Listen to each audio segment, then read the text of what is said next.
Make sure your insurance doesn't come up short. Get gap cover with ALA. For more information, follow the links in the description.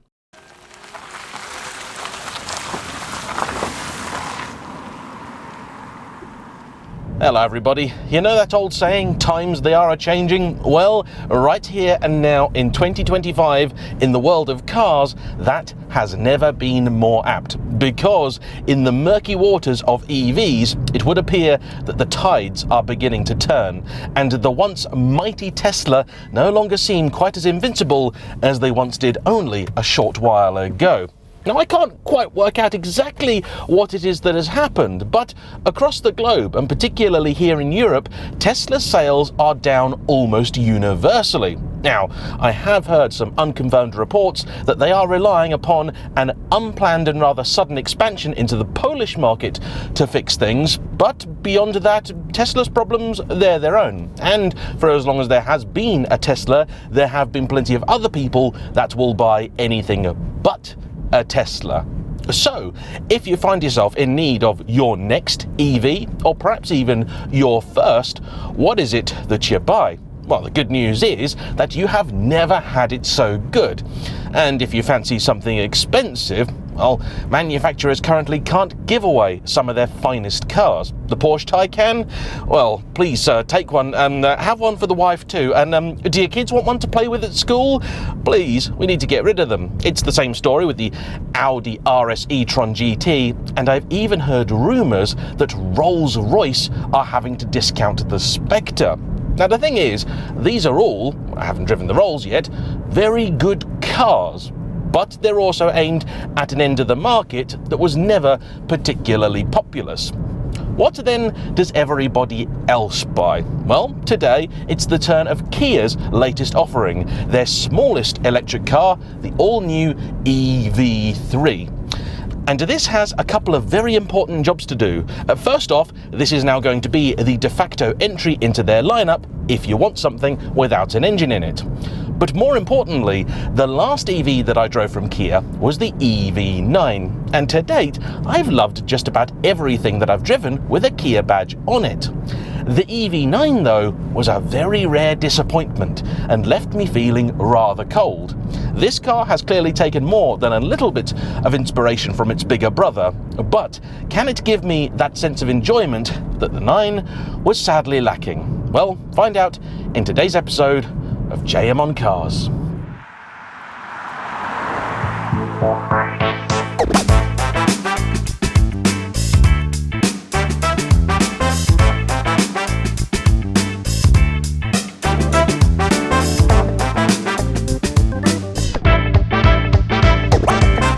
Even as a card-carrying, fully committed petrolhead who has 102 octane running through their veins, I still think it's very important to keep a good eye on the world of EVs. If for no other reason than I actually think a lot of them are really good cars. And many of my arguments, and those of others against them, aren't really to do with the vehicles themselves, instead all of the infrastructure surrounding them. And I know, right about now, if you have to rely on the public charging network, it's a very expensive thing to do, and it means it's probably not going to be the right car for you. But today, I'm going to set that aside. You know if an EV is right for you or not. My job is to help you decide which one perhaps it is that you want to buy. And let's be honest here, the car simply does not know the source of its electricity. It will run on just about anything that you put into it. It's not even like the world of petrol and diesel, where you can get good fuel and better fuel, and sometimes, if you're unlucky, bad fuel too. No, all volts are equal in the eyes of an EV. Sure, some of them will come quicker than others, and some of them maybe cost a little bit more, but the car is completely unawares. You could have paid nothing to fill it, you could have paid 100 quid. You could have filled it with organically grown, ethically sourced and responsibly cultivated vegan sunshine. Or you could be a tin pot dictator, keeping the furnaces of your coal-fired power station nice and toasty warm by chucking a couple of extra political dissidents on the fire. The car doesn't know, doesn't care, and today, neither do I. So let's get on with it.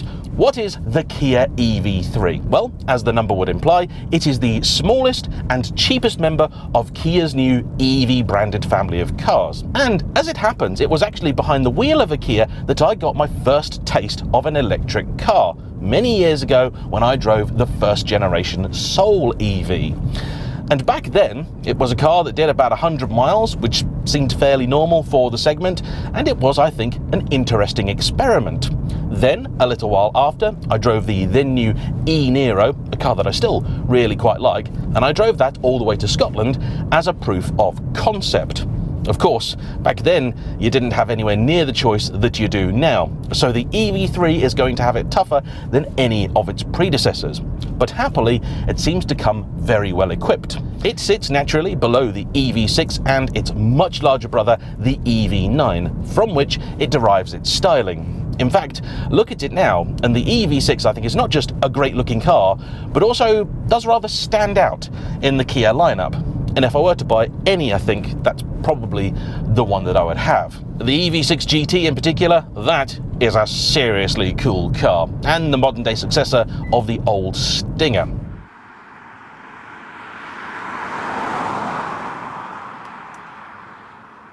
Oh, and I do apologise for the near continuous series of boops, beeps and bongs that you're likely going to hear throughout this review. I can turn some of them off, but I figured I'd leave a few of them on just to give you a rough idea of how intrusive some of them can be. For the most part, actually, the car has been pretty decent, and I will say, at least mercifully, I can turn off the lane keep assist from the wheel. Some cars now make you go into the menu to get rid of that kind of thing, but Kia happily have left it the old-fashioned way. Yes, you have to do it every time you get in the car, but that is legislated. Anyway, I shall continue. This car is 4.3 meters long, so about the same length as a Ford Focus. It's also reasonably broad, but not impossibly so. It has very chunky, squared-off styling, which makes it look in photos much larger than it actually is. You will seat 4 adults in here, or at a push 5, and you've got a pretty darn good amount of storage too.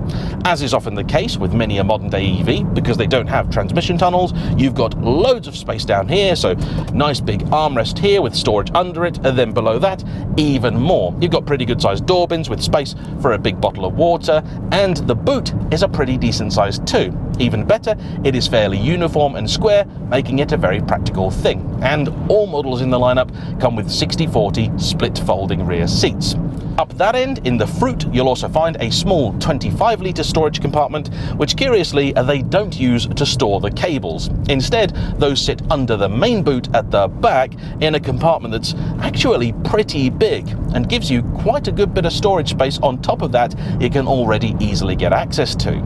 Here in the UK, there are 3 models in the EV3 lineup: the base Air, the GT line, and the top-of-the-range GT line S. And I decided for this review to do something a little bit different. Ordinarily, I'll ask Kia for their top-spec GT line S car, but for this video, I asked for the entry-level Air, because I wanted to see what the base model was like. And what they've given me here is the Air, but equipped with the long-range battery. The standard battery is roughly equivalent to that you'd get in a Tesla Model 3 at about 58 kilowatt hour, but this, the larger one, is 81, meaning that the car has a very generous range. Officially, with a full charge, it's something like 270 miles. And very handily, and I don't think I've seen this before, the car will even give you at all times not just your estimated range, but also your best and worst case scenario. So, for example, right now I have 78% charge in the car, and it thinks I'll get about 226 miles, more than enough for all the driving that I have to do today, because later on I'm going to pop into London, and that for me is about a 130-mile round trip. And I know I'll be able to do it because I'll put the car on charge when I get home, but even if I were to leave now, it says my worst case scenario is 145 miles, my best case 344. And if you're not familiar with EVs, that doesn't work the way you'd expect it to. It's around town where you get your best economy, and on the motorway where you get your worst.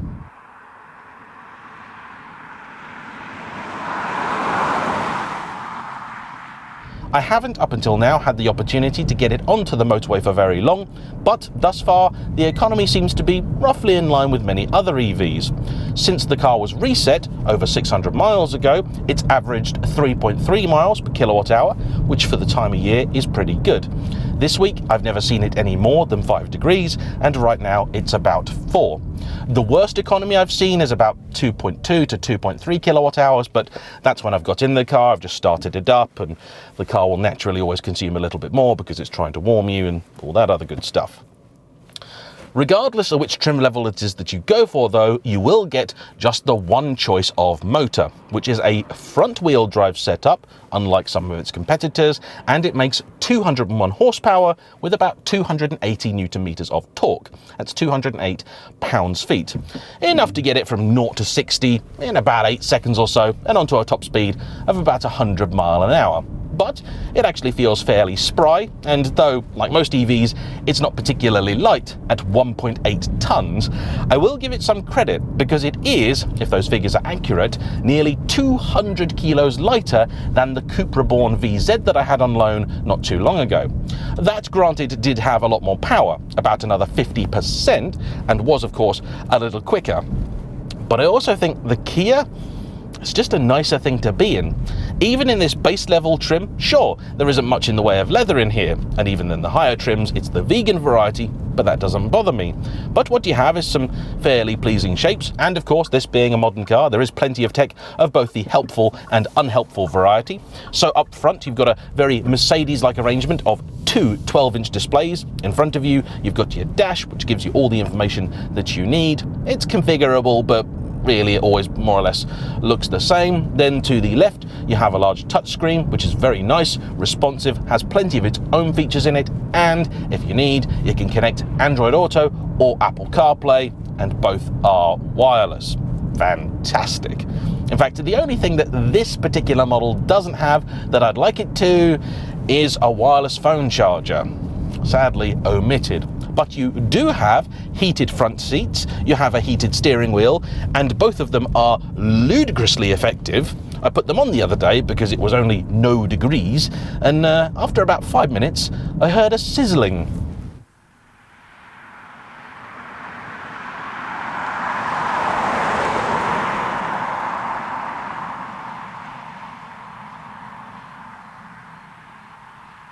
But that aside, you do of course have the usual refinements like parking sensors all around, an increasingly large number of sockets. I think this has about 4 USB-Cs in it, 2 down here and 1 in each of the front seats, so passengers in the back can get access to it. And the whole thing is pretty good. I don't really think there's anything in here that I've particularly missed. But if you do go for one of the higher trim level cars, either the GT Line or GT Line S, you will get extra niceties such as the aforementioned vegan leather, electric memory adjustment for the seats. Then in the top trim, you'll even get things like ventilation for the front seats, heating for the rear. I think both the GT Line and GT Line S also give you an electric tailgate, also automatically opening door handles, which this one frustratingly lacks. You walk up to it and the wing mirrors fold out, so it knows you're there, but you still have to press a button on the key to open it. That's daft. And I did check the settings to see whether it was just turned off, but I couldn't see it. So yeah, maybe I'm being stupid, maybe I'm not. The S will then also give you a panoramic sunroof, 360-degree cameras, and a Harman Kardon stereo. Though in truth, this base model one, it's okay. Certainly better than that in the Cupra, though to be honest, I've had operations that were a bit more fun than the stereo in the Cupra, so yeah.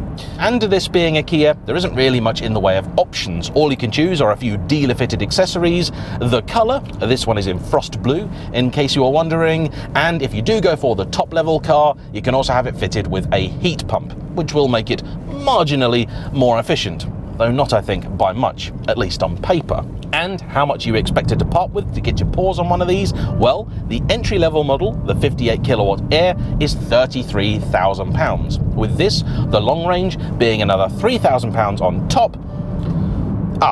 Right, now you'll have to excuse me because I am actually getting a little bit tired of the beeping myself. It's rather distracting, which is ironic because it's a part of the safety systems. Now what that's telling me is that I'm speeding, and I'll happily admit that because what I'm currently doing is 55 mile an hour in a 60 limit. The car, however, thinks that I'm in a 30. Now, why it thinks that, I really don't know, but that is one of my gripes I've got with this car. The whole time that I've had it, there have been many occasions where it started complaining at me and telling me that I'm speeding when I'm not. I don't know whether its maps are just out of date, and I think perhaps on occasion it's read a road sign for an adjacent road which has had a different speed limit, and then it's decided that's what it is. But you, my friend, are being deactivated. Which incidentally, currently, the screen over here is too, because mercifully, unlike certain other manufacturers, you can actually turn this thing off completely. It will go totally dark. The little screen next to it for the aircon, the HVAC and everything else, that's actually pretty decent. That's not too bright at all, and I like the way it looks. Annoyingly though, I can't really see it. It's hidden behind the wheel. The EV9 had exactly the same problem. Very, very frustrating. Although, in reality, it annoys me in principle, but I don't really need to touch the screen all that often. Right, let's get into settings, shall we? I can see the football results on this thing if I want. Yeah. Why? I know, right? Okay. Vehicle and driver assistance, yes, right. Gives you a picture of the car. Speed limit warning, you can go off. It'll even give me speed limit assist. You've got driving convenience, smart cruise control, so that's adaptive. Motorway driving assist, so that's basically, you know, smart lane keep type stuff. Forward safety, collision avoidance, all sorts of. The car's got basically everything, and this is all standard. It's even got a little sensor down here, making sure that you are keeping your eyes on the road. Right, off we go.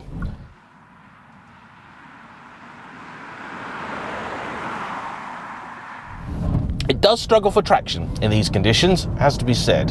And we're off. So, apologies. Base model, 33,000 quid. This, the long range, £36,000, so a £3,000 uplift. And then for the top of the line GT Line S, £43,000, with the regular GT Line being, as you might imagine, in the middle. For me, I'd always gravitate towards the GT Line S because first off, they're excellent value for money, and secondly, if you say have children, they're very good because you've got the vegan leather, they're easier to clean, the inevitable spillages, the panoramic sunroof also means people will get a little bit less sick in the back. And I did go on the Kia website this morning to see that they're actually offering some finance deals on the GT Line S, though today finance deals are not what they were. Anybody expecting to be able to pick up one of these for £200 down, £200 a month, prepare to be shocked. They are doing a deal which is 0% finance, and rather unusually, they were also giving their numbers with a 10,000 mile per annum mileage, which many other manufacturers don't anymore. They default to about 6,000. Very cheeky. This though, if you do want it, you can have it for nothing down and £750 a month. That's a lot, isn't it? That's a lot. I mean, in my head, what's breaking this is the fact that £800 a month is what I paid for my Ferrari 430 Scuderia.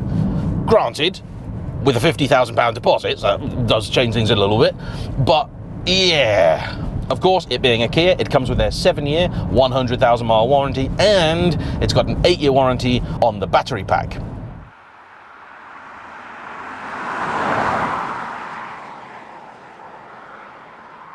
But all of this you could learn from the manufacturer's website, reading a spec sheet, or just going on the internet and doing a quick bit of Googling. What's it actually like to drive? And this is where the EV9 just fell apart for me, because most other Kias that I've been behind the wheel of, they've actually been a real laugh. Great steering, entertaining chassis. They're cars that have punched way, way above their weight and kind of remind me of the good old days where just about every car was fun to drive. You didn't need a GTI to entertain yourself. A 1.2 would do it. Wow. I love birds. Right. Let's put the EV3 through its paces, shall we? And as there's no exhaust cam, I'll talk you through it. Response is pretty good. Traction definitely does struggle. The car does have various different driving modes, you know, eco, normal, sport, customizable, but honestly, I've played around with all of them and there's no point changing them. Just leave it in normal. It does what you want it to. even in that mode, the steering actually has a surprising amount of weighting to it. And the one other thing you can change, but not in that menu, is over here, and that's the brake setting. That can either be set to normal or sport, as I have it now. Can't say I really feel a huge difference, which is not to say that it's not there, it's just that I haven't felt it. In normal, it works fine. In sport, it also works fine. Great. You also have a few other driving modes too. If you hold the left paddle here, you'll get one pedal drive, which works pretty well. And on the right, you hold that, you'll get auto regen, which doesn't work very well. The idea being that, as you might imagine, it will change the amount of regen depending on impending things, like a car in front, a roundabout, or a junction you're approaching. The problem is, it doesn't see half the hazards. Which means it will just let you coast at pretty full speed up to certain things, and it's just too inconsistent to trust, so I turn it off.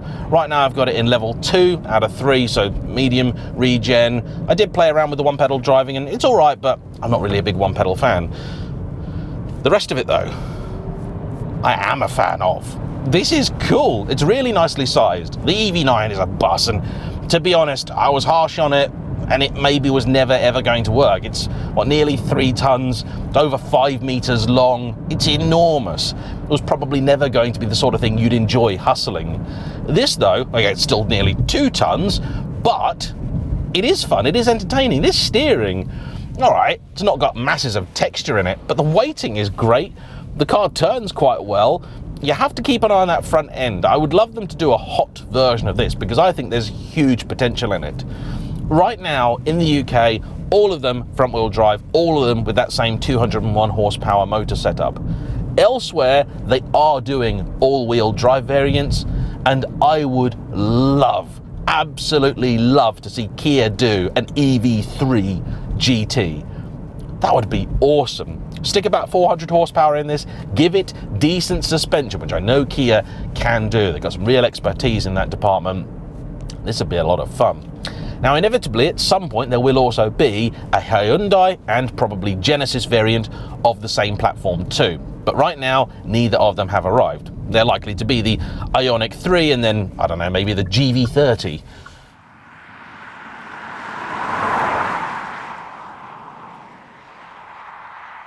And I can't say that I'm particularly in love with the styling of this thing, but as a package, it really does work.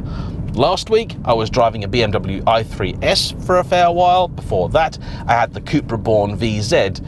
And of all of them, if I was going to actually own one, it would be this. Technically, the slowest of them all, but I think easily as good to drive, if not better, than the i3. The fact that it's front-wheel drive also means that, though yes, it is a bit traction limited, maybe even more so than the BMW in some circumstances, it's not quite so worrying. That obviously is always trying to push from the rear. This is going to pull from the front, and I just prefer that, I think, for this kind of car. Overall, the Tesla ownership experience is still by far the easiest one. Their supercharger network is brilliant, and the simple process of charging a car is better than any other EV on the market. It just works as it should. The good news is, though, that for the rest of us, the charging network is always expanding, even if the prices are still egregious. This car is built on Kia's 400-volt architecture, so it can take up to, I believe, a maximum 150 kilowatts. Thus far, I haven't had the need to put a fast charger through it, but likely today or tomorrow I will, and so VoiceOver JayEmm is going to report on that one. Across long distances, the EV3 did well, though not exceptionally so. I found at motorway speeds the average range estimate was overly optimistic, and it never corrected itself during my week with the car. I was, however, impressed at its ability to change lane itself, with prompting by the driver of course, and it felt better doing so than in the equivalent Tesla Model 3 that I reviewed last year. I should point out that neither car has what you would call full self-driving, and in Europe that is on account of legislation as opposed to the ability of the vehicle. The charging capability of the Kia was good. I mostly used slower points during the week, but when connected to a DC fast charger, the car made good, if not great use, of a 150 kilowatt point. Performance wasn't as good as, say, the Audi e-tron I reviewed a few years ago, which quickly achieved its maximum charge throughput, but the range of the Kia was still solid, with a good 250 miles being achievable even in winter. So for me, the car gets a basic pass, but a pass nonetheless.